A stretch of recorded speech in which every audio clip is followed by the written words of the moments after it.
Magandang hapon mga ka-circle. Ito si St. Joseph Bus.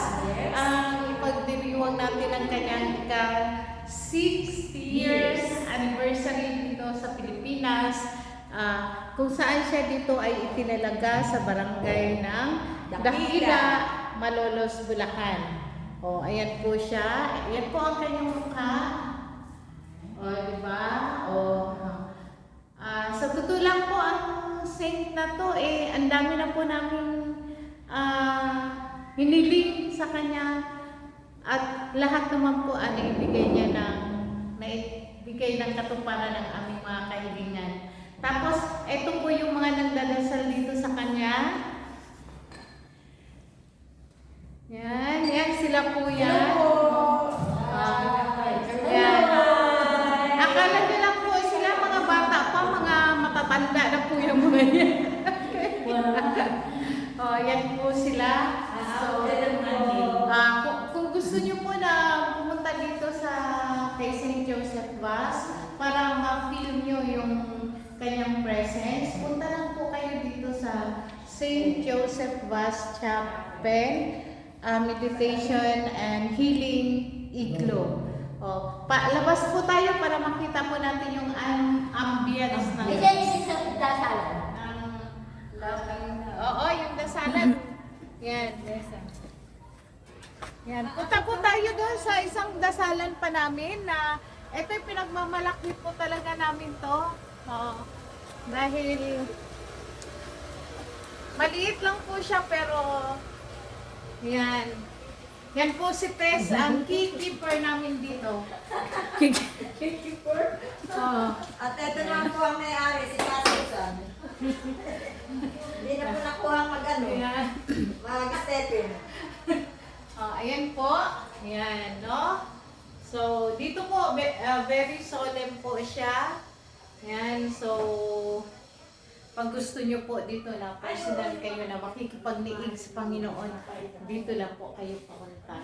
Pag gusto nyo po mag-meditate doon kay St. Joseph Bus po sa loob, na napaka-relaxing yung feeling. So, dito po kami nagdadasal at nagro-rosaryo. Totoo po talaga yun. Nagsisimula lang po kayo mag-vlog ngayon kasi pang-mission namin. Opo, kaya Totoo po talaga lahat ng sinasabi. tangkilikin po ninyo itong aming vlog. Nakikita Aming pag-vlog. Sige, punta tayo doon. Tapos sa isang araw, pupunta tayo sa isang bahay ng ating mga ka-circle. Wala. Sa iyo daw. Wow!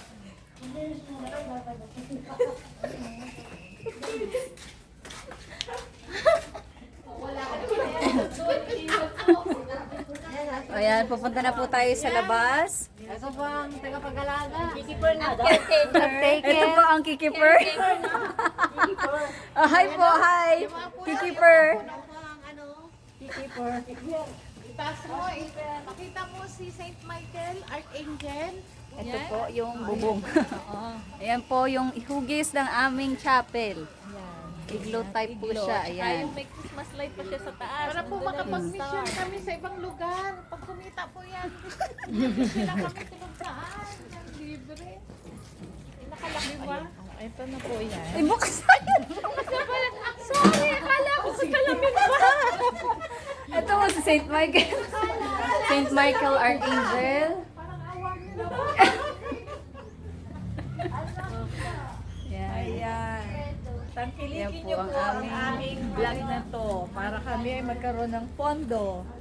Yan po yung gagawin Ito po ang gagamitin ambience namin sa aming ng aming First time po, chapel. first time na mag-vlog, kaya po hindi pa masyadong sanay. Sanay. Sa susunod po, Pag-aaralan po namin ang vlogging. Vlogging industry. Yan ha? Ayan po. Ayan ang aming mga... Ito po ang founder. Ayan ang kabuuan. Yan ang kabuuan. Ayan po ang taga-alaga ng chapel, yung aso. Nasaan namin Wala. Kami lang kami nakamatanda. Ayan, ito po ang pinakabata namin kasama dito. Ayaw na ganun. May pinakamatanda po, pero maganda. Oh. Ito po ang aming mga pahingahan. Pagka sa chapel, ayan, pagkatapos po namin mag Dasal. dasal. Kaya lang pagkainan na yan. Welcome po kayo dito. Dapat ano talaga siya.